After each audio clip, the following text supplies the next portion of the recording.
한참 전 과거로 돌아가도 말이 다 통해요? 안 통할 가능성이 커요. 세종대왕께서 만든 한글, 우리말이 어느 시점까지 과거로 가면 어느 정도 통할 것이다 라고 생각하세요? 뭐 조선시대까지는 가면 그러니까 문법 구조는 같거든요. 우리는 좋지 않다 그러잖아요. 아니 좋다였어요. 세종대왕 이후의 언어는 쭉 이렇게 바뀌었음을 알 수 있거든요. 옛날 글이 훨씬 더 멋있어요. 이러면 이제 진짜 꼰대 같은데. 최근 유행하는 게 7? 7이 요즘 완전 유행이에요. 완전. 저 진짜 못 드실 줄을 몰랐어요. 그래서 한글날만 되면 제가 맨날 분노하는데 한글날 보면은 외국어를 쓰지 말제.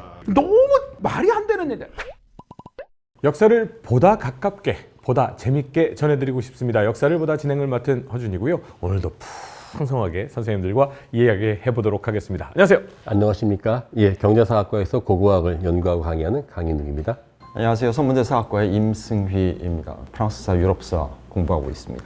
안녕하세요. 서강대 유럽연구소의 박현노입니다. 이슬람과 중동의 역사를 가르치고 공부하고 있습니다. 안녕하세요. 연세대학교 학부대학에서 고전문학과 글쓰기를 열심히 공부하고 있습니다. 네, 안녕하세요. 한국이집트연구소의 광민수입니다. 이집트학과 고고학을 공부하고 있습니다. 뭐 현대 사회에서는 영어를 기반으로 해서 많은 나라들이 유사성들이 있다라고 이제 알고 있는데 세종대왕께서 만든 한글 그리고 이제 저희가 쓰고 있는 이 언어는 너무 독특해서 비슷한 말을 쓰는 나라가 없겠거니 하고 살아온 것도 사실인데 최근의 콘텐츠들을 보면요, 아니 우리하고 똑같은 말을 쓰는 그런 단어를 사용하는 부족들이나 국가들이 있어서 굉장히 놀랬던 기억이 있거든요. 유 교수님, 이게 어떤 이유 때문에 이렇게 비슷한 단어를 쓸까요? 글쎄 자세히는 모르지만 네. 지금부터 이제 몇 가지 추정을 해보면 네. 인간이라는 공통성이 있으니까 인간이 태어나서 제일 먼저 입을 움직일 때의 발음들, 입술을 붙였다가 띄는 거, 숨겨, 이런 거죠. 그래서 엄마 같은 말은 거의 비슷하죠. 순음이 다 들어가 있는 거죠. 이런 식의 언어적 유사성부터 시작을 해서 좀 비슷비슷한 말들이 좀 있었을 가능성이 있고요. 그 다음에는 사실은 이제 비슷한 민족들이 옛날부터 오래전에 같이 살았으니까 왔다 갔다 이렇게 교류할 수 있거든요. 네네. 근데 그러면서 서로 비슷한 것이 자기들 나름대로 또 이렇게 쭉 발전되는 상황들이 아니었을까. 단어로 보면 몇 년 전에 갑자기 생각한 건데 우리 이제 아이들 나면 똥을 누이잖아요. 똥 누를 때 보통 이제 부모님들이 같이 하는 이렇게 추임새가 있어요. 똥 열심히 누라고. 뭐 응가 말고 애들한테 응가 그러죠. 네. 그냥 그런가 보다 했죠. 저도 그렇게 들었고 저렇게 했고 그랬는데 사실 일본어 똥은 응꼬거든요. 그러니까 그게 굳이 일제강점기 때 같이 있으면서 서로 영향을 받았을 수도 있고요. 그러니까 비슷한 이런 건 되게 많습니다. 학고방이란 말 요즘은 잘 안 쓰지만 판자나 조그맣게 만든 학고가 상자라는 말이잖아요. 일본어로. 그러니까 사실은 밑강도 귤이죠. 밀감이죠. 그러니까 뭐 일본어와 우리말이 같다가 아니라 그게 지금 일제강점기 때 같이 있으면서 서로 이렇게 저 어렸을 때만 해도 일본어 단어 많이 썼거든요. 벤또란 말 이제 안 쓰지만 벤또, 다마치기 그랬지 구슬치기라는 말로 국어 순화해야 된다고 막 초등학교 뒤에 막 붙여놨었거든요. 그래서 이런 식의 말들이 많이 사라졌지만 그렇게 합해지면서 있었던 말들이 이렇게 따로따로 굳이 그 시대가 아니라 그 옛날 시대에도 고려 시대에도 몽골어랑 같이 굉장히 몽골과 친했으니까요. 그런 것들이 영향이 있으면서 그 언어는 그 언어대로 이 언어는 이 언어대로 좀 하면서 그런 유사성들이 생기지 않았을까. 그렇게 같이 사용하던 단어가 시대가 많이 지나면서 다른 것들은 많이 바뀌었는데 이 단어는 비슷하게 유지되고 있는 그렇지 않을까라고 그냥 추정합니다. 추정. 저희 역사는 뭐 항상 추정을 많이 해야 되는. 지금 말씀하신 거 보면 언어가 서로 교환되는 현상, 차용되는 현상이 두 가지를 약간 있는데 하나는 이제 기본 사피엔스의 발성에서 나오는 거 아까 그 아이들 응가할 때 러시아 말로 그게 까까예요. 응가할 때 내면 힘을 주기 때문에 힘을 줄 때 나오는 자연스러운 발성 관련되어 있지 않을까 생각이 들고 뒤맞으면서 일본어 같은 경우는 우리가 또 하나는 게 기술의 교환될 때 언어가 제일 먼저 갑니다. 그러니까 지금 일본은 많이 없어졌지만 아직도 많이 남아있는 곳이 건설 현장 있죠. 네. 진짜 많아요. 왜냐면 저도 어릴 때 땅 팔 때 발굴장 가면은요 다 일본 말을 써요. 뭐 야리끼리, 뭐 단가, 뭐 많이 쓰시죠. 지금도 쓰고 있죠. 엄청 써요. 보면은 예. 똑같은 게 우리가 아무리 영어를 몰라도 어르신들도 할아버지 할머니들도 영어 하시는 거 유일한 거 스마트폰 용어들은 다 영어를 한단 말이죠. 스마트폰 어디 갔니? 하신단 말입니다. 그러니까 그런 식으로 기술에 따라서 가는 거는 예컨대 고대에는 전차가 갈 때 전차가 어디로 유입되면은요 전차만 가는 게 아니라 전차 안에 있는 수백 개의 언어 같이 가요. 그래서 말도 마찬가지입니다. 승마 용어도 다 같이 가요. 러시아어로 까까예요? 아이들 응가할 때 응가를 까까라고 그래요. 프랑스어랑 똑같네. 똑같아요. 예. 까까예요? 네, 까까예요. 근데 한국에서는 예, 까까가 과자. 사탕이잖아요. 깎아요. 깎아 먹을래? 이게 인도 유럽어가 정말 재미있는 게 동물들 의성어가 똑같아요. 저기 닭 굽는 거 어떻게 하죠? 닭 프랑스 말. 꽃기요. 꽃기요. 코코코리코. 꼬꼬리꼬 여기 러시아 말 꾸꾸루까. 이게 언어가 비슷하다는 게 우리가 이제 생각해야 되는 점 중에 하나가 이제 어휘가 비슷하냐, 문법이 비슷하냐. 이거를 또 구분을 해야 된다고 생각을 해요. 그러니까 요거는 완전히 서로 다른 격이라고 생각을 하고요. 이제 그런 측면에서 이게 보통 우리가 직관적으로 비슷한 발음이 있고 비슷한 어휘가 사용되면은 뭔가 연관성이 있을 거라고 생각이 되지만 요거를 또 밝히는 건 사실 굉장히 어려운 일이거든요. 그래서 언제나 이게 비슷한 발음이 나오고 비슷한 어휘가 사용된다고 그래서 이게 꼭 문화적으로 연관이 있다라고 말하기는 또 어려운 경우도 많이 있는 것 같아요. 뭐 이를테면은 보통 영어로 사막을 데저트라고 하잖아요. 이 데저트는 라틴어 데루소에서 온 표현이라고 보통 설명을 해요. 데루소는 이제 버려지다 이런 뜻인데, 근데 이게 놀랍게도 고대 이집트어로 사막을 데슈레트라고 해요. 데슈레트. 이게 발음은 거의 비슷하죠. 네. 근데 아직 이 두 단어 사이의 연관성은 아직 확인되진 않았어요. 연관이 있을 수 있지만 아직까지 확인되진 않았어요. 그렇기 때문에 유사성이 있기 때문에 직관적으로 연관이 있을 것 같지만 지금 상황에서는 아직 고대 이집트어가 영어의 데저트의 어원이 된다고 아직은 말을 할 수 없는 거죠. 뭔가 다른 어떤 구체적인 뭐 물적 정황이라도 이런 것들이 확인이 되어야지만 예. 이렇게 복잡한 단어가 비슷하다는 거 분명 뭔가 있긴 한 것 같은데 증거를 찾아낼 수 없으니까 일단은 추정만 그냥 계속 할 수밖에 근데 없는. 뭐 타밀어에서 우리하고 기본적으로 어휘가 같은 게 한 2, 3천 단어가 된다고 그러니까요. 분명히 우리말이 여러 언어 문화권과 혼합돼 있었던 거는 맞는 것 같습니다. 저는 약간 거기에서 좀 회의적인 생각도 드는 게 예전에 한 100년쯤 전에 영국의 아시리아학자 그 보울이라는 사람이 CJ 보울인데 이 사람이 중국어하고 슈메르어를 비교를 해서 한 500개 정도가 같다고 했어요. 그러니까 그분을 보면 맞는 것 같은데 이 사람은 그게 광동어 다르고 맨더린 다르고 다 다른데 그리고 19세기 말 다르고 20세기 말 다른데 되는 것만 따오잖아요. 한국어도 보면 엄청 변해왔잖아요. 21세기의 한국어하고 그 타밀어 같다는 거는 사실 한국어 자체 변해왔기 때문에 정확하게 시공을 규정해야 되는데 사실 놓고 보면은 대부분 관련이 없거나 우연의 일치가 더 많지 않나 하는 생각이 좀 들거든요. 그러니까 우리는 언어 같다고 할 때 그냥 같다고 하지 않고 정확하게 어느 지역 또 현재 같다고 한들 이거는 20세기 서울의 중산층 뭐 굳이 말하면 몇 지역에서 나온 것을 이만큼 따온 거잖아요. 그러니까 이거 설사 같다고 해야 될 것이 전체 한국어와의 관련성을 증명하는 건 또 다른 이야기다. 갑자기 언어 이야기를 하다 보니까 예전에 저희가 한번 다루었던 것 중에 과거로 돌아가면 말이 얼마나 통할까라는 얘기를 한 적이 있거든요. 근데 이제 우리 언어에 대해서는 좀 다양한 시각들을 들어봤었는데 오늘 보니까 마침 좋은 게 굉장히 다양한 문화권이 있거든요. 예를 들면 러시아어는 다 표준어다. 그래서 서울과 아무리 지방이라도 말은 다 통한다고 똑같죠. 했잖아요. 예. 그럼 러시아 사람이 제정 러시아 이전으로 해서 한참 뒤로 돌아가서 한 3,400년 전에 네. 이 러시아 땅으로 돌아간다고 하면 말이 통해요? 거의 알아는 먹을 겁니다. 왜냐면 이게 재밌는 게 우크라이나 말에 잘 남아있고 곳곳 남아있는데 이게 러시아 원래 슬라버 계통의 그 유럽어가 얹어진 형국이거든요. 네. 우리 잘 알고 있는 삶이 그대로 속일지라도 뭐 하는 푸시킨 그 사람이 러시아어를 처음 쓴 거예요. 그 전까지는 다 이 말로만 썼기 때문에 그 말이니까는 지금 러시아어는 서양의 프랑스어나 영어 같은 게 얹어진 형태거든요. 그 이전의 형태들은 오히려 슬라브 다른 나라들에 많이 남아있기 때문에 저도 몇 번 들어봤는데요. 의외로 차이가 많이 안 나더라고요. 우크라이나 사람하고 러시아 사람하고 얘기하면 좀 다른 것들이 있긴 해도 대충은 통한다면서요. 그렇죠. 그러니까 이게 사실은 얼마 전 전쟁 났을 때 갑자기 막 난리 났잖아요. 러시아만 쓰지 말자고 하고 우크라이나 국회에서 이제 우리 금지하고 하다가 회의가 안 돼가지고 야 우리 이번까지만 러시아 말로 하자. 실제로 젤렌스키도 러시아 말로 웃기던 코미디언이었거든요.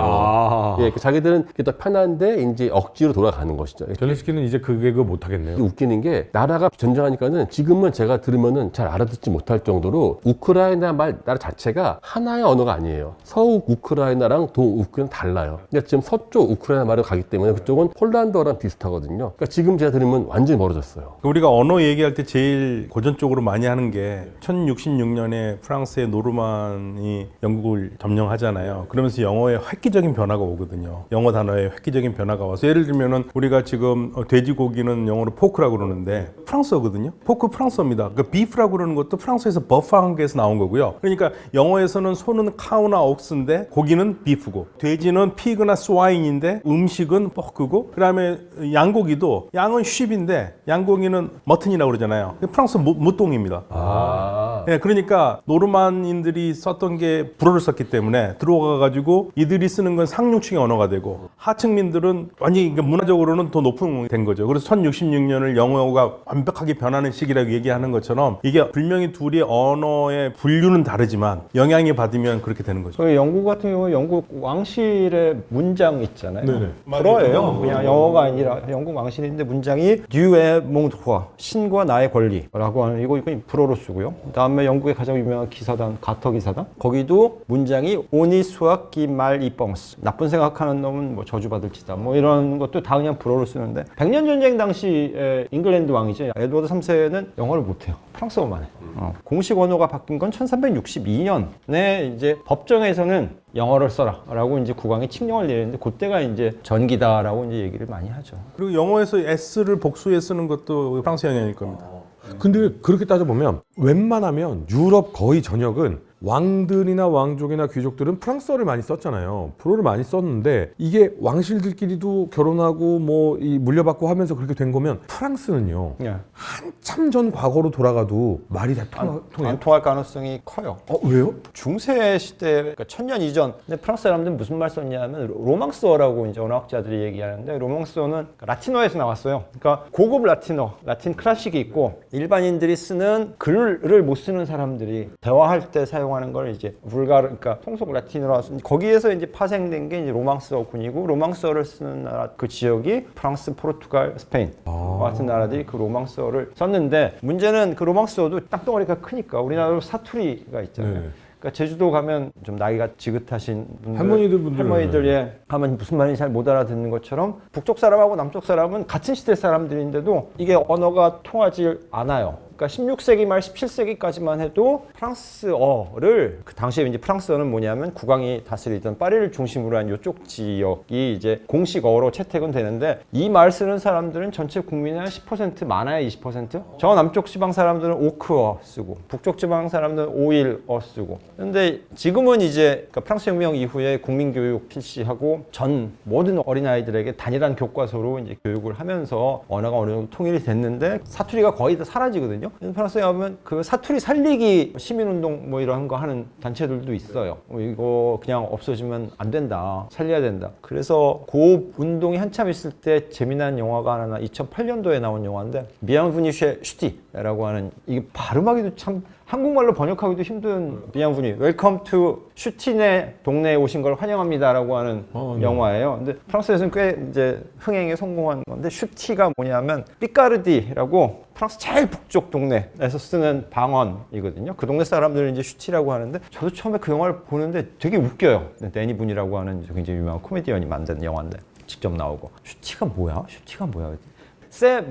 세무아 나야 나야를 it's me를 거기 사람들은 세무아 안 그러고 슈티라고 얘기하는. 그러니까 이 영화 뭐냐면 이제 프랑스 저 중부에 살던 한 우체국장이 가족 사이도 안 좋아지고 하니까 제일 가고 싶어하는 선호하는 직장이 어디냐면 남쪽이거든요. 니스, 깐에 있는 그쪽 동네를 프랑스 사람들이 살고 싶어 하는데 그리로 전근을 가고 싶은 거예요. 그래서 꾀를 내는 게 이제 장애가 있으면 가점이 있어서 그쪽으로 신청할 때 이제 선택될 가능성이 높다 그래갖고서 휠체어를 타다가 몰래 멀쩡한데 이게 발각이 나요. 그래서 징벌처럼 해서 어디로 저 북쪽으로 이제 파견이 반대로 보냈어요. 그 동네에 갔는데 말이 안 통하는 거예요. 근데 이제 그 동네 사람들의 뭐 정과 뭐 이런 거 그래서 이제 나중에 이제 행복해진다라고 하는 이야기이긴 한데 아무튼 2008년 영화인데 그 영화를 보는 대다수 사람들이 피카르디라고 하는 동네에 가면 여전히 그런 사투리 마치 우리나라가 그 서울 사람 제주도 가서 놀래는 것처럼 그런 사투리를 쓴다. 그러니까 지금까지도 남아있는 사투리인데 중세 때는 그보다 훨씬 더 심했을 거고 궁극적으로 만약에 파리 사람이 1500년 전에 파리로 간다. 파리 지역으로 간다 그러면 1500년까지 모르겠다. 한 500년 전으로 거슬러 올라가면 처음에는 말이 안 통하다가 한 6개월 정도 지나면 이제 조금씩 대화는 가능할 거예요. 그건 한국 사람이 미국 가도 가능한데요? 그 정도의 차이예요? 사실은 그 프랑스 사람들이 언어 자부심이 굉장히 강하잖아요. 네네. 그보다 더 강한 사람들이 있어요. 제가 공부했던 퀘벡, 캐나다의 퀘벡주인데 여기는 더 오래된 불어를 써요. 근데 이 사람들이 화가 나는 게 그거예요. 우리는 프랑스어를 더 원어에 가깝게 쓰고 있는데 파리 사람들이 무시하거든요. 촌스럽다고. 이쪽 불어 발음들이 진짜 라틴 계통처럼 딱딱해요. 그러면 원래 지금 쓰고 있는 프랑스어는 파리 지역 사람들이 쓰던 거예요? 그러니까 중세 봉건제라고 하는 게 이제 왕국이긴 한데 한데 사실 왕이라고 해서 프랑스 전체를 다스리는 건 아니거든요. 그럼 다스릴 만한 역량도 안 되고 시스템도 갖춰져 있지 않고 그러니까 그래서 이제 봉건제가 그래서 이 땅은 네가 좀 알아서 해라 이런 식으로 이제 나눠주고 그러니까 조직폭력배랑 똑같다고 제가 늘 말씀드리는 거예요. 그러니까 나와 바리를 이렇게 주는 거죠. 근데 왕은 실제로는 이제 파리를 중심으로 한 일드 프랑스 지역을 다스렸고 이 지역 언어가 이 지역의 방언이죠. 이 지역 방언이 나중에 14세기, 15세기에 걸치면서 이제 프랑스의 공식 언어로 정착이 됐다라고 합니다. 정기가 된 게 1539년에 이제 빌레르 꼬트레 칙령인데 여기서도 이제 사법부에서 재판 기록은 프랑스어로 써라. 그 이전까지는 말 말고 글은 다 라틴어로 쓰거든요. 문자가 없으니까 라틴어로 쓰고 왜냐하면 다 라틴어를 교육 받은 사람들이니까. 그런데 이제 요 16세기에 와서 이제 법 재판 기록은 이제 프랑스어로 적어라라고 이제 명령을 내리기 시작했고 그때가 이제 프랑스어가 발전하기 시작한 이제 계기다라고 하는데 이게 법이 만들어졌다고 해서 사람들이 그걸 당장 따라가기는 힘들어요. 아, 그럼요. 거부하겠다는 게 아니라 아니 평생을 나는 라틴어로 글을 써왔는데 갑자기 프랑스어로 쓰라고 그러면 어떤 일이 벌어지냐면 그래서 제가 이제 전공시기가 저 16세기 말 17세기인데 사료를 볼 거 아니에요. 다 이제 글을 쓴 필사하거나 아니면 인쇄건 처음에 사료를 보다가 이해가 안 되는 읽을 수가 없어. 처음에는 마침표가 없어요. 한 문장이 도대체 끝나질 않아. 그래서 왜 안 끝나는? 그러니까 끝까지 끝나진 않아. 마침표를 찍질 않아. 왜 그렇지? 그리고 나서 이제 그 빨레오그라피라고 하는 이제 고문서 해독하는 수업을 듣는데 보니까 이 16세기, 17세기까지만 하더라도 당시 이제 글을 생산해내는 지식인들은 라틴어로 생각을 하고 글은 프랑스어로 쓰는 거예요. 우리가 왜 영어 할 때 이제 그러잖아. 머릿속에 생각은 한글로 생각을 하고 이게 입 밖으로 나오는 거는 또는 손으로 나오는 건 영어로 쓰는 것처럼 이 시기 16세기까지만 하더라도 이제 지식인들은 라틴어로 생각하고 그런 프랑스어로 쓰고 그러다 보니까 라틴어의 특징이 마침표 안 찍거든요. 단락도 안 나누고 그냥 계속 쓰는 거예요. 그래서 이거를 훈련을 받지 않으면 내가 알아서 찍어야 돼요. 내가 알아서 찍고 문단 나누고 이거를 해야 되는. 지금 프랑스 파리 사람 중에 라틴어 하는 사람이 1000년 전, 2000년 전 가면 말이 통해요?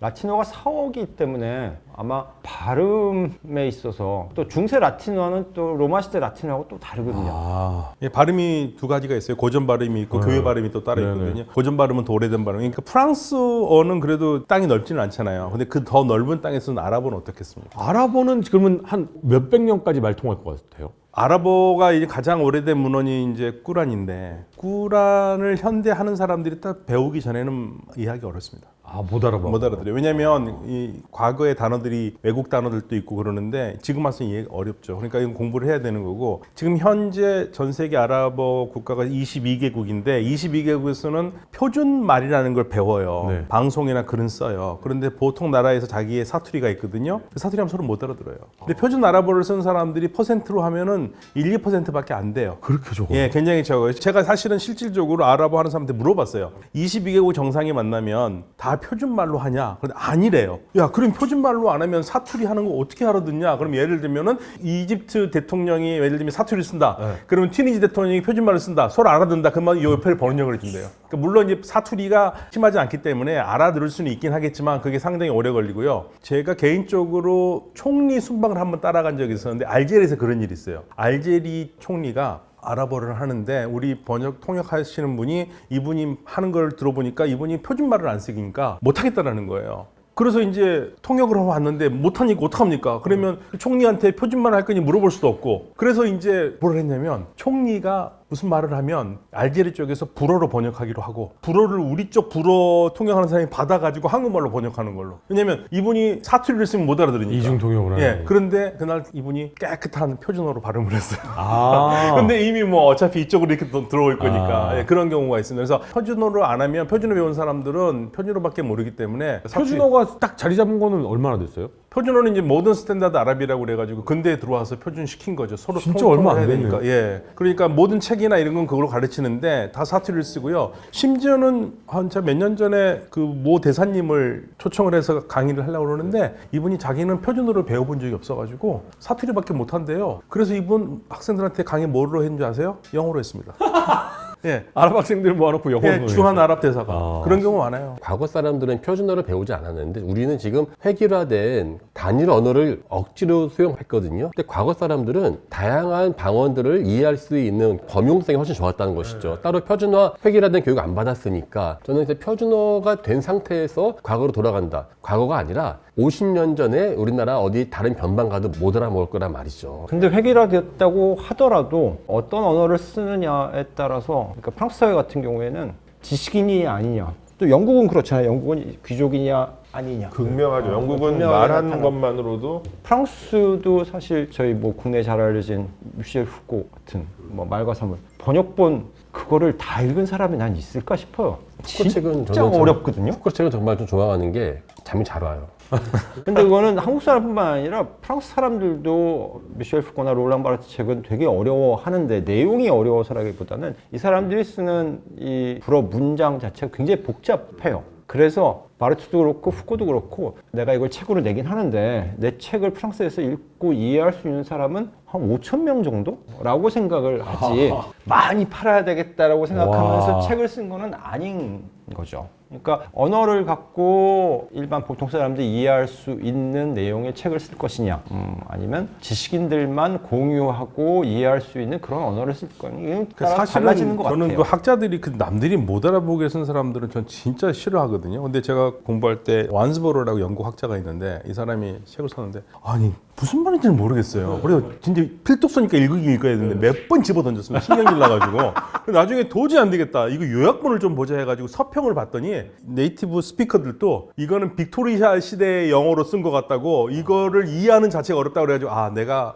이해 못한 게 당연한 거구나 그런 적이 있습니다. 근데 그런 책을 왜 쓰는지 모르겠어요. 그게 사실 이게 우리가 갖고 있는 이 언어라고 하는 시스템의 한계라고도 저는 생각을 해요. 왜냐하면 사람이 모든 사유하는 것들을 다 언어로 완벽하게 표현을 할 수가 없기 때문에 어떤 이렇게 복잡한 사유를 갖고 계시는 분들은 그걸 이제 복잡한 언어로 이제 표현을 하는데 보통 사람들은 그런 방식으로 생각하지 않으니까 이해하기가 이제 어렵고 그렇기 때문에 이제 말씀하신 뭐 푸코나 뭐 제가 진짜 어렵다고 생각하는 문장을 쓰는 프랑스 사람이 그 브루디유 같은 경우가 진짜 보면 문장이 페이지 절반이 한 문장이에요. 그러니까 복잡한 문장을 쓰는 그런 학자들의 연구에 대해서는 이제 조금 더 그분들을 잘 하시는 분들이 구애를 이제 해놓죠. 이제 그런 것들을 참고로 이해를 이제 시도하게 되죠. 근데 이집트는요 당연히 프랑스나 뭐 다 비슷하다고 생각해요. 얼마 전으로 돌아가면 말 안 통하겠죠. 근데 신왕국 고왕국이면 벌써 천년 몇천 년 차이 나잖아요. 예. 신왕국 사람이 고왕국으로 가면 말 통해요? 말은 통했을지 모르겠어요. 그런데 이제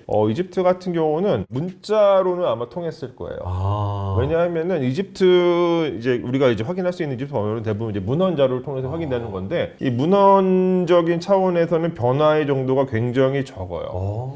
물론 이제 조금씩 바뀌기도 하고 새로운 어휘도 만들어지기도 하지만 후대로 갈수록 그 문법적으로는 크게 변화가 없어서 이를테면 이제 저 같은 경우도 공부를 할 때 저는 이제 중기 이집트어랑 말기 이집트어를 공부를 했는데 이제 중기 이집트어, 미들 이집션이라고 하는데 미들 이집션을 공부를 하면 고 이집션 같은 경우는 거의 대부분 이해할 수 있어요. 거의 대부분 이해할 수 있어요. 물론 뭐 1000년 이상 차이 나지만 근데 이제 이 미들 이집션은 이집트 문명이 끝날 때까지 쭉 사용이 되고 대신에 신왕국 시대가 되면은 이게 렛 이집션이라고 하는 그러니까 말기 이집트어가 새롭게 나타나는데 얘는 중기 이집트어랑은 좀 달라요. 다른 언어예요. 그래서 추정컨대 이 중기 이집트어는 애초부터 그냥 이제 문어로 사용된 언어이고 이 렛 이집션 같은 경우는 원래는 구어로 사용되던 이집트어가 이제 표기되기 시작한 것으로 생각을 합니다. 그렇지만 어쨌건 중기 이집트어를 기준으로 할 때는 크게 이제 변화는 없다. 3,500년 정도 동안 이렇게 말씀을 드릴 수가 있죠. 예전에 중국과 제정 러시아 최초의 조약이 다 알고 있는 나선 정벌 때 네르친스크 조약이거든요. 그 조약 뭘로 서로 이야기했을 것 같습니까? 라틴어로 했어요. 그때. 그러니까 그런 식으로 링구아 프랑카라고 보통 통용어제 쓰는 게 그런데 그렇게 본다면은 저는 이집트어 같은 경우 상당히 좀 잘 짜져 있고 한데 뭐 제가 러시아 유학해서 그런 것도 있지만은 러시아어가 배우긴 어려운데 되게 체계적이에요. 저는 그래서 그게 또 하나의 큰 특징이 뭐냐면은 요즘 얼마 중국이 1대1로 내세우면서 엄청 팽창시켰는데 저는 그 계획이 실패한다고 봐요. 중국어는 그렇게 다른 사람들이 이해할 수가 있는 언어가 아니거든요. 그러니까 러시아 같은 경우 소련 시절에 구공산주의권은 다 러시아어로 통일시켰는데 예컨대 그 역할을 중국이 했다고 그러면 100년 사이에 수많은 나라가 다 한자를 막 쓰고 있었을까요? 아마 그러진 않았을 거란 말이죠. 그렇게 본다면 우리는 언어에 대해서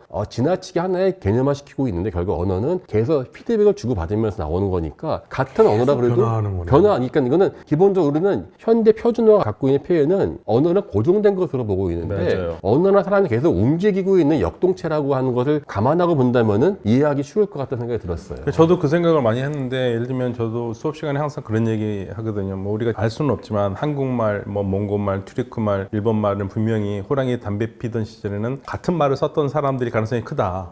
나왔을 것이다 그러는데, 근데 제가 이제 하나 풀리지 않는 수수께끼 중 하나가, 우리가 분명히 뭐 우랄 알타이족이니 뭐 동아시아 언어라고 그러는데 페르시아어가 인도 유럽어인데요. 그게 하나 둘 셋이 우리하고 똑같아요. 페르시아어로 이약 도세 그러거든요. 1, 2, 3 이약 도세. 우리가 하나 둘 셋이잖아요. 얘만 달라요. 얘만. 근데 얘가 우리도 있는 게 애벌 빨래 할 때 애가 처음이라는 뜻이거든요. 그러니까 우리도 얘라는 발음이 있어요. 그리고 페르시아하고 너무 똑같은 게, 우리가 너 몇 살이니 그랬었을 때 페르시아가 3살 그래요. 3살이에요. 똑같아요. 3살? 3살. 살도 똑같아요. 살. 쫀더. 죄송합니다. 예. 살. 그래서 야, 우리가 분명히 우랄 알타이족이고 뭐 이러저러 그러는데 우리한테 왜 인도 유럽어 계통의 말이 들어왔을까? 뭐 그런 생각 많이 합니다. 그러니까 분명히 저는 그게 고급 어휘나 조금 배워야 되는 어휘라면은 제가 이해를 하겠는데 이거는 그냥 평상시에 쓰는 언어잖아요. 그 우랄 알타이어라는 안 개념 쓰죠. 하지 않죠 아마. 예. 고아시아어 예. 뭐 이런 식으로 쓰더라고요. 근데 이제 우리나라가 이제 또 우리 유 교수님이 오셨으니까 또 국문학자시기도 하고 하니까 정말 많은 다양한 의견들인데, 유 교수님 생각에는 우리 말이 어느 시점까지 과거로 가면 어느 정도 통할 것이다라고 생각하세요? 문헌으로 확인할 수 있으니까 뭐 조선 시대까지는 가면 어느 정도, 여기서 사투리 정도. 네네. 그러니까 아까 말씀하신 얘기들하고 다 맞는 건데, 그러니까 문법 구조는 같거든요. 그러니까 어느 정도 바뀌었냐면은 우리는 좋지 않다 그러잖아요. 네. 안이라는 말이 앞으로 안이 좋다였어요. 뭐 그 정도. 그러니까 이것도 명확히 하는 건 한글이 기록되어 있는 것들이 쫙 있기 때문에 알 수 있고, 세종대왕 이후의 언어는 쭉 이렇게 바뀌었음을 알 수 적어도 한 있거든요. 500년은 일단 말통하고. 그러니까 기본적인 언어 구조가 같으니까. 그리고 이제 어떻게 보셔야 되냐면, 우리는 별로 이렇게 교류가 막혀 있는 반도에 있었잖아요. 그렇죠. 그러니까 그걸 넓혀 가지고 지금 우리가 아닌 만주까지라고 할 경우는 뭐 만주는 중국이었잖아 이렇게 구분해 버리지 않고 더 넓혀 버렸을 때 사람들이 왕래했거든요. 그럼 거기 있는 사람하고 지금 우리하고 통할 것이냐 이러면 또 다른 문제. 그렇죠. 지금 아까 언어 유럽 차이가 얘기하실 때 되게 막 복잡하고 다양했던 건 그런 식이거든요. 그러니까 우리나라 그럴 때 남한만 둘 건 아니잖아요. 네네. 그럼 북한까지 해서 한반도만 둘 거냐, 거기 가면 통할 거냐, 그럼 만주까지 갈 거냐. 근데 이런 식의 문제로 공간과 지역과 시간을 같이 봐야 됩니다. 광개토 대왕은 두 가지 언어를 쓰셨을까요? 아마도 여러 언어를 썼을 겁니다. 그러니까 그쪽에 말달리는 민족 언어와 왜 반도의 언어. 그건 분명한 게 저기 그 청나라 왕족들은 당연히 이제 몽골하고도 사돈이었고, 그래서 몽골도 중요했고, 여진어도 배웠고, 한어도 배웠고. 그래서 실제로 가면은 그 비문에 다 써있잖아. 한꺼번에 써놨잖아요. 청나라 왕들은 공부를 엄청나게 많이 했던, 새벽 3시부터 일어나서 막 교시가 계속 내려오거든요. 그러니까 우리는 여기 이민족으로 왔다. 그러니까 너희들은 철저하게 공부해야 된다. 그래서 다양한 언어들을, 그러니까 몽골은 정말 중요한 동맹이자 왕비들 데려오는 거니까 그 언어를 다 배웠는데, 그런 공부를 좀 등한시하는 게 이제 건륭제 이후부터. 근데 건륭제 이후에 자식들 교육이 요즘 하는 것보다 훨씬 많은 공부를 시켰음에도 불구하고, 그러니까 청나라 황제들이 뒤로 갈수록 조금 별로이게 된 거는 그런 언어 교육이라고 할 수 있죠. 언어를 이해 못하면 그 나라 민족 사람들 이해를 전혀 못하니까. 근데 여기서 재밌는 게, 청나라 왕족들은 우리가 이민족임을 상시 기억하고 떠올리고 있었네요. 그럼요. 그게 교실로 내려와요. 그러면 철저하게. 지금 중국이 생각하는 중국의 원형은 사실은 굉장히 청나라를 굉장히 원형이라고 생각하잖아요. 그래서 이게 이제 복잡한 문제가 이제 중국이 이제 있었던 게 뭐냐면, 우리가 잘 아는 간신 악비가 결국은 죽게 되잖아요. 그때 막 천하의 간신으로 한 그 사람이 결국 북쪽에 있는 여진족하고 이렇게 내통해가지고 나라를 팔아먹은 거예요. 그래서 대대로 매도해서 우리 지금 서호에 가면은 서호만 이렇게 보고 배만 이렇게 타고 돌아오시는데, 그 길을 쭉 걸어서 끝에 가면 악비 묘가 있어요. 거기를 가면 거기에 이제 간신 형상을 해놓고 막 사람들이 하도 욕해. 중국의 대명사야. 욕명. 그런데 이제 그게 중화민국 지나오면서부터 이제 복잡해진 거예요. 왜냐하면 그때 내통했다라는 그 지역도 사실 말씀하신 대로 여진족 쪽이거든요. 그럼 여기도 우리 민족인데 합해야 되지 않냐. 그래서 지금 굉장히 그쪽을 오래전부터 강조하지 못하는, 하나가 돼야 되는 것 같은. 그러니까 미국은 최근에 되어서 사실은 합중국이 된 나라지만, 중국은 지금 청나라 되면서 지금 현재 중국의 벤데르첸스크 조약이나 이런 걸 통해서 강력을 확정한 거거든요. 군대적으로. 그러면서 이 규모가 나오니까 이 안에 있는 우리는 다 하나가 돼야 되는 식으로 강조해야 되니까 그런 복잡한 딜레마적 문제가 생기는 거죠. 역사적으로는 분명히 간신들이고 배신자고 그렇죠. 이런데 야 어떻게 우리가 우리를 배신해? 그렇죠. 그러니까 이게 가장 큰 중국의 자기 모순적 역사로 이야기하는데 서양에서는 청사를 신청사라고 그래서 청나라의 역사를 중국사로 보지 않고 정복 왕조로 봅니다. 여진족의 역사로 보는 것이죠. 그러니까 지금 웃기는 게 중국 전통적으로 황하 유역만 자기 중국 땅을 봤는데 지금은 티벳도 신강도 만주 내몽골 다 자기 땅이다라고 하면서 근데 그거는 중국 한족이 한 게 아니라 여진족이 한 거잖아요. 그렇죠. 그럼 그때부터 이제 모든 그럼 여진족도 우리 역사로 하면 그때부터 뭐가 되냐? 그럼 여진족과 싸운 송나라 금나라 그거는 내전이야. 그렇죠. 그게 그래서 고구려가 중국의 속국이다라고 하잖아요. 그러면 고구려가 중국 당나라 싸운 건 그건 뭐 내란입니까? 그 모든 동아시아 역사는 내란의 역사가 되는 거예요. 자가당착이야. 그러니까 내가 한 거짓말이 앞에 것과 모순이 돼서 이걸 또 바꾸자니 또 그 앞에 것과 모순이 돼서 완전 뒤죽박죽이 돼가는 그런. 근데 절대 인정 안 하는 게 더 문제예요. 근데 셰익스피어가 정말 유명한 작가잖아요. 이 사람이 만들어낸 말들이 많아요. 많죠. 아 그래요? 안 쓰던 말인데 이 사람이 만든 그렇죠. 거예요? 그러니까 이 셰익스피어의 작품들을 보면은 그 이제 빌 브라이슨이라고 하는 그 작가가 이제 한 얘기인데 셰익스피어가 쓴 모든 문장들 중에서 10분의 1 정도는 그냥 셰익스피어가 만든 말이라고 보통 얘기를 하거든요. 근데 이제 문제는 이게 네. 실제로 셰익스피어가 단어들을 만들어냈는지 혹은 이 당시 그러니까 요 한 1500년에서 1600년 요때 사이에 새롭게 만들어진 그 말들을 이제 셰익스피어가 갖다 쓴 건지는 알 수 없지만 어쨌건 셰익스피어의 소설에서 처음 등장하는 단어들이 굉장히 많다. 이렇게는 보통 얘기할 수 있을 것 같아요. 만들어냈다기보다는 셰익스피어가 스펀지 같은 사람, 그러니까 다방면에 관심이 많고 한 번도 가보지 않은 이탈리아를 배경으로 계속 뭐 소설을 쓰잖아요. 심지어 이집트를 배경으로 썼죠. 주워 듣는 이야기들을 잘 정리하고 나는 뭐 글을 쓰는 사람이지만 셰익스피어가 특히 뭐에 강했냐면 법률 용어에 굉장히 강했거든요. 그래서 그러니까 법학에서 쓰는 법조인들이 뭐 재판정에서 쓰는 용어들을 그냥 막 가져오는 거예요. 근데 이런 거는 보통 사람 입장에서 한 번도 들어보진 못한 나는 특별한 장소에 가야만 들어볼 수 전문가들이 쓰는 어떤 전문 용어죠. 전문 용어를 그냥 일상적인 소설 안에서 풀어 내다 보니 누가 보면 오씨 영어에 이런 단어가 있었어 라는 반응도 나올 수 있지 않았겠느냐. 자연스럽게 문장 안에 녹아들어 있기 때문에 누구든 그 문장을 읽으면 이게 무슨 뜻인지 유출할 수 있는데 보통은 한 번도 우리는 쓰지 않는 단어를 넣은 거군요. 셰익스피어가 영어에 있다면은 사실은 페르시아에는 페르도우시가 있습니다. 작가. 예, 페르도우시. 그러니까 셰익스피어가 영어를 비약적으로 발전을 시켰다면 이 페르도우시는 페르시아어를 지킨 사람이에요. 이 사람이 필생의 역작인 샤흐나메 덕분에 페르시아 문화가 아랍에 함몰되지 않고 지금까지 위대한 그러니까 한 작가들의 그 삶이 상당히 중요하죠. 이란이 그러니까 지금도 페르시아를 읽고 있는. 네, 페르시아. 네. 그래서 페르시아를- 아랍 연합이 아닌 거죠. 그렇죠. 페르시아어를 지도를 쓰고 페르시아가 아름다운 시적인 언어로 남아 있을 수 있는 가장 결정적인 이유 중에 하나가 페르도우시라는 위대한. 그러니까 요즘도 보면 안 쓰던 단어인데 자연스럽게 사람들이 다 알아듣는 단어가 돼버린 것들 굉장히 많잖아요. 최근 들어서 뭐 유행했던 것 중에 흑백 요리사에 보면 이게 이 요리의 킥입니다라고 했을 때 이제는 우리나라 사람들 그 단어 쓰면 웬만하면 다 알아듣는 상황이 이제 됐잖아요. 이런 것처럼 셰익스피어가 없는 단어를 만들어냈다기보다는 안 쓰는 단어들을 잘 녹여내서 정말 사람들이 다 쓰는 단어로 만들어낸. 그리고 이게 셰익스피어는 그러니까 단어 일종의 합성어도 되게 많이 만들어냈고요. 뭐 이를테면은 명사를 형용사로 쓰거나 뭐 부사를 형용사로 쓰거나 이런 식으로 어떤 치환해서 쓰는 경우도 굉장히 많았어요. 그래서 사실 셰익스피어 작품에서 처음 등장한 단어들이 오늘날에도 사실 굉장히 많이 사용이 됩니다. 뭐 대표적인 건 뭐 upstairs 이런 거 있잖아요. upstairs 이런 거 원래 이제 up이라고 하는 위랑 upstairs라고 하는 그 계단 합성해가지고 위층이라는 단어를 또 만들기도 하고. 셰익스피어가 만든 단어예요? 그러니까 셰익스피어가 만들었는지는 모르지만 셰익스피어의 작품에서 처음 등장하는 그 전에는 봤을 이 때는 업태어라는 그러니까 단어는 확인되지 나오지 않, 잘 확인되지 않는 뭐 그런 단어들. 그 다음에 이제 useful 같은 경우, 어떻게 full 붙여가지고 형사 만드는 거 이런 것들이 이제 제가 알아들을 정도면 진짜로 흔히 많이 쓰는 영어. 굉장히 많이 쓰이죠. 이게 글이 나온다는 게 푸시킨도 뭐 러시아 말을 만들었고, 그러니까 러시아 말이 있었는데 그거를 쉽게 말하면은 고착화시킨 거거든요. 굳이 비유한다면은 수많은 요리를 막 했던 거를 굳이 레시피를 적었다고 비유할 수 있을 것 같아요. 그러면 레시피를 표현하기 위해서 그거를 사람들이 알아먹게 단어를 조합하는 어떠한 융합이 일어나겠죠. 근데 이 융합이 일어난 거는 많은 사람이 일어났겠지만 그 굳이 글로 써서 남겼기 때문에 그 사람들이 글자를 만들었다는 어떠한 이해가 된 것이 아닌가 싶어요. 일도라는 말을 한 몇 년 전부터 많이 쓰잖아요. 일도 하나도 없다. 처음에 거기다 하나도 없다지 일도 없다는 말은 너무 이상했어요. 처음 들을 때. 너무 이상해요. 지금도 이상해요. 근데. 그렇죠. 예. 근데 이제는 다 쓰게 돼 있거든요. 이 말을 처음 누가 만든지 아세요? 몰라요. 제가 아는 한 헨리 씨가 처음 썼어요.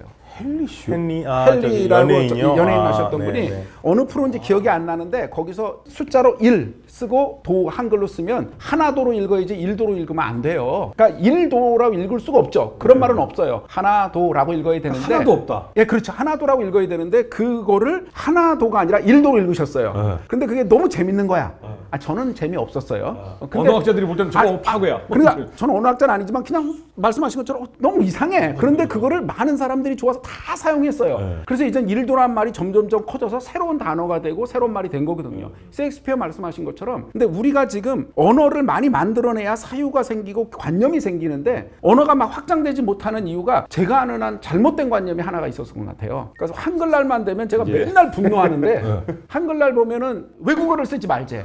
너무 말이 안 되는 얘기. 버스란 말도 안 쓰고 컴퓨터란 말도 안 쓰고 그 말을 우리말에 있는 좋은 말로 바꿀 수 있으면 바꿔도 돼요. 바꿔도 되는데 두 개의 언어가 바뀌어도 같이 쓰는 건 각각의 의미가 다르기 때문에 쓰는 거거든요. 집, 가옥 다르고 예를 들면 춘천에서 시집 온 사람 춘천집, 춘천택 똑같은 말이거든요. 집, 택자 써서. 근데 그런 식의 의미가 달랐던 건데 한글날만 그런 걸 쓰지 말지. 버스 우리말이죠. 그렇죠. 버스 우리말이에요. 그래서 세종대왕님이 한글을 만드셨지만 세종대왕님을 비롯한 선조들이 다 보실 때 깝깝한 후손들이 이렇게 아니 영어 쓰면 들어와서 우리가 만들어내서 일도 만들어내듯이 아까 킥 말씀하셨잖아요. 영어잖아요. 네. 그러면 그런 거 쓰면 안 돼라는 식의 관념을 만드신 분이나 쓰시는 분이 자꾸 가지면 이게 언어 확장성에 굉장히 문제가 있고 갇혀버리는 물론 그렇게 말씀하시는 이유는 있어요. 잘못돼서 언어가 막 혼란스러워지면 어떡하냐라는 생각을 하시는데 언어를 사용하는 대중이 언중이잖아요. 이 언중들이 그렇게 무지하지 않거든요. 저는 1도가 싫었는데 이제는 1도가 그래도 그냥 거슬리지는 않게. 최근 유행하는 게 7하게? 7이 요즘 완전 유행이에요. 완전히 7이 뭐예요? 영어 7이요? 핫해요. 예. 7. 영어로 CHILL 그래가지고 이런 77 맞지 못한 뭐 이런 그 마주 7이 없지 막 이런 식으로 해서 막 7을. 그런데 그런 거 해봐야 지금 막 하지만 살아남는 것만 살아남고 안 사라지거든요. 제가 잘 기억 안 나는데 KBS 예능이었던 것 같은데 우리말 이렇게 찾는 뭐 그런 프로가 있었어요. 그때 보면 뭐가 있었냐면 그 시대 유행하는 요즘 말로 하면 네네네. 유튜브 용어 같은 거를 가지고 맞추는 게임을 했어요. 그거를 찾아가서 보면 그 단어 지금 안 쓰거든요. 그 시대 많이 쓴다고 막 요즘 유행하는 단어야라고 하지만 불과 몇십 년 금방 사라져요. 금방 사라지거든요. 요즘 애들한테 좋은 오렌지를 발견했을 때 따봉 안 했더니 아무도 못 알아들어요. 제가 제 인상적이었던 게 93년에 제가 캐나다에서 유학생을 처음 시작하는데 쿨이란 말을 쓰더라고요. 지금 다 쿨 다 알잖아요. 근데 뭐 할 때마다 애들이 쿨 그러길래 뭐가 선선하지?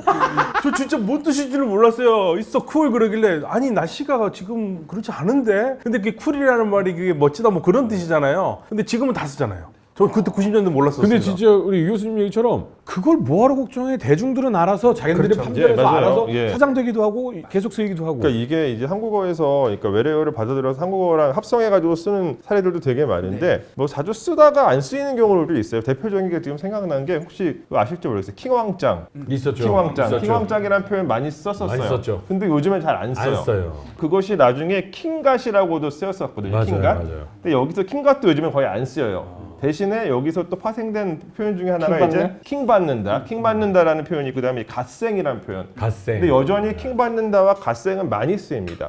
근데 이 킹 받는다라고 하는 표현은 그 만들어진 그 포인트가 되게 신기한 것이 요거 이제 침착맨 그 커뮤니티에서 만들어졌어요. 실제로 침착맨님이 킹 받는다라는 표현을 쓴 적은 거의 없습니다. 근데 이 침착맨님이 열받는다, 열받게 하네 이런 표현을 많이 쓰셨거든요. 근데 그거를 보고 라이브로 진행되는 방송이다 보니까 그 채팅창에서 팬들이 그거를 킹 받는다로 바꿔가지고 쓰신 거예요. 뭐 엄청 열받는다라는 식으로. 근데 그게 이제 지금 굳어져가지고 지금은 어떤 특정 세대에서는 거의 보편적으로 지금 쓰이고 있죠. 언제까지 쓰일지 근데 모르겠지만. 저는 개인적으로 이제 한글 뭐 변화하는데 안타까운 거는 한자 교육이에요. 네네. 저희가 왜 제 나이 또래에서 초등학교, 중학교 때 읽었던 소설책 있잖아요. 최근에 나온 책들을 이렇게 보면 문장이 진짜 달라요. 뭐 왜 다를까를 생각해 봤더니 40년대, 50년대에 한자 교육을 기본적으로 받고 그다음에 한글 교육 받고 그리고 나서 책을 쓰시는 분들은 기본적으로 개념을 한자로 알고 계신 분들이 되게 많아요. 그리고 한자가 개념을 표현하기 굉장히 좋거든요. 근데 그걸 갖고 글을 쓰시는 분들인데 어느 순간부터가 이제 한자 교육이 거의 의무가 아닌 지극히 선택적인 게 되면서 한자로 표현해야 될 거를 표현하면 딱 두 낱말로 끝나는 게 이제 길어지고 뭔가 설명이 더 들어가고 그러니까 문장 구조도 달라지고 설명하는 방식도 달라지고 그러다 보니까 표현법도 달라지고 똑같은 게 우리나라만 그런 게 아니라 프랑스도 그렇고 그 라틴어가 중고등학교에서 의무 교육이던 시절에 교육을 받은 학자들이 쓴 책하고 그 이후에 젊은 사람들 라틴어 교육을 전혀 받지 않은 사람들이 쓴 책은 저는 옛날 사람이라고 옛날 글이 훨씬 더 멋있어요. 이러면 이제 진짜 꼰대 같은데 아무튼 한자가 써서 또 이상하게 되는 말들도 있어요. 예를 들면 제가 요즘 굉장히 신경 써서 안 쓰려고 하는 게 우리 그럼에도 불구하고 할 때 불구하고 없어도 되거든요. 그렇죠. 그냥 그럼에도 되는데 다들 그럼에도 불구하고를 쓰고 인하여 그 인하여 좀 안 썼으면 좋겠는데 다 인하여 때문에 덕분에 하면 되는데 그런 표현들은 한자를 안 쓰는 차원이 아니라 우리 말을 좀 매끄럽지 못하게 하죠. 그러니까 그런 부분은 당연히 뭐 교수님 말씀을 이해하는데 우리 말의 단어 중에 한자가 들어가 있는 단어 정말 많잖아요.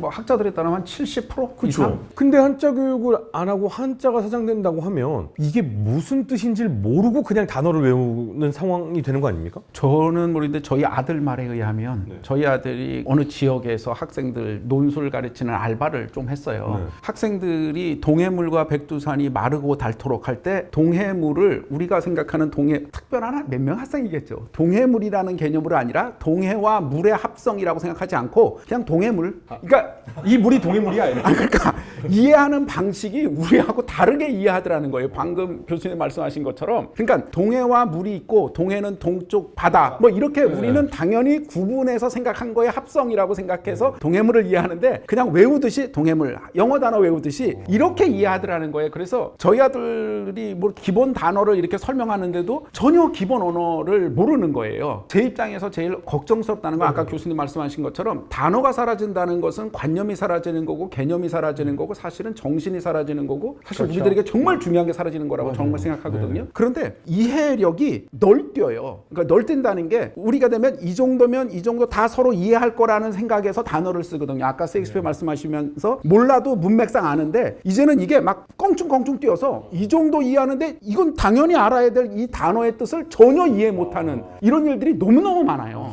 이렇다 보니까 대화할 때 굉장히 어려운 경우들이 굉장히 많았거든요. 춘향전은 학자 중에 학자까지 얘기하는 겁니다. 다 읽고 100% 이해하는 분은 제가 아는 한 없을 거라고 단언할 수 있습니다. 왜냐하면 무슨 문맥인지는 알아요. 근데 여기 쓴 단어들은 뭔지를 몰라요. 한글로 돼 있어서. 그러니까 제가 매번 그런 거를 연구서도 뭐도 쓰고 못 쓰는데 잘 안 되는 게 한글을 번역한다는 말을 거의 이해를 못 하시는 것 같아요. 이 위에 계신 분들이. 한문은 번역한다. 사실 한문 번역 안 해도 되는 거 많거든요. 근데 그것도 막 번역을 해요. 국가에서. 아니 한문 물론 좋죠. 근데 당장 시급히 한글의 뜻이 사라져가지고 옛날에 아까 뭐 사투리를 살리건 무슨 뜻인지 그걸 아는 너무 당연히 아시던 분들이 돌아가시면 몰라요. 사전이 없거든요. 원앙소리라는 왜 그 있었잖아요. 예. 원앙이라는 게 그 서울 지역에서만 쓰던 말입니다. 딴 데서는 원앙이라고 안 했어요. 서울 지역에서만 하고 있던 그 남원고사라는 춘향전에 원앙 소리가 나와요. 쇠불알이 원앙 소리처럼 이렇게 나오는 게 있어요. 쇠불알까지는 이해했어요. 쇠와 불알이니까. 근데 원앙이 뭔지를 몰라서 해석을 못 해냈어요. 그러니까 서울 지역 방언으로 그 시대 서울 사람들만 이해하던 말로 그냥 써놨기 때문에 그렇지 다른 판본에 없던 거예요. 그런데 서울에 계시던 분들은 너무 당연히 아시던 거니까 아는 얘기를 뭐하래요. 원앙을. 서태지 설명 안 하잖아요. 그냥 알잖아요. 뭐 예를 들면 BTS 그게 방탄소녀단이라고 생각 안 하잖아요. 그냥 안단 말이에요. 설명 소년단이잖아요. 근데 방탄소녀단이라고 생각 안 하시잖아요. 그렇죠. 네, 그러니까 너무 당연히 아는 거에서 설명이 필요 없는 건데 그런 얘기들이 사실은 한글로만 기록돼 있어서 사라지거든요. 그래서 원앙은 그 원앙 소리 덕분에 오히려 밝혀낸 거예요. 이제 그래서 원앙도 뭔지 알게 되고. 그러니까 셰익스피어가 엄청난 매체를 쓰고 자꾸 활용해서 많은 사람들에게 이게 널리 퍼졌기 때문에 그게 언어의 힘으로 언어가 확장됐지. 아까 푸시킨도 말씀하시고 이랬지만은 소수만 쓰고 썼으면 기록으로만 남아서 아까 말씀하신 페르시아 이렇게 보존하는 데는 훗날 다시 소환해서 해낼 수는 있지만은 확산되기는 되게 어려운 부분인 거죠. 우리의 지금 시점으로 역사를 바라보면 절대 안 된다라고 저희가 항상 강조하지 않습니까? 마찬가지로 지금의 언어에 한자가 있다고 해서 야 우리가 중국 거를 왜 써? 이런 마음을 가지면 안 되는 게 이 말이 탄생했던 시점으로 돌아가면은 그래야 우리가 이 원형을 알 수 있기 때문에 변해가는 건 상관없지만 아예 모르는 일이 돼버리면 사실 우리가 어떻게 보면 뿌리를 잃을 수도 있다라는 생각이 들기 때문에 아마 우리 선생님들이 이런 걱정을 하지 않으셨을까라는 생각합니다. 오늘도 너무나도 다양한 이야기 재밌게 들려주셔서 감사합니다. 수고 많으셨습니다. 감사합니다.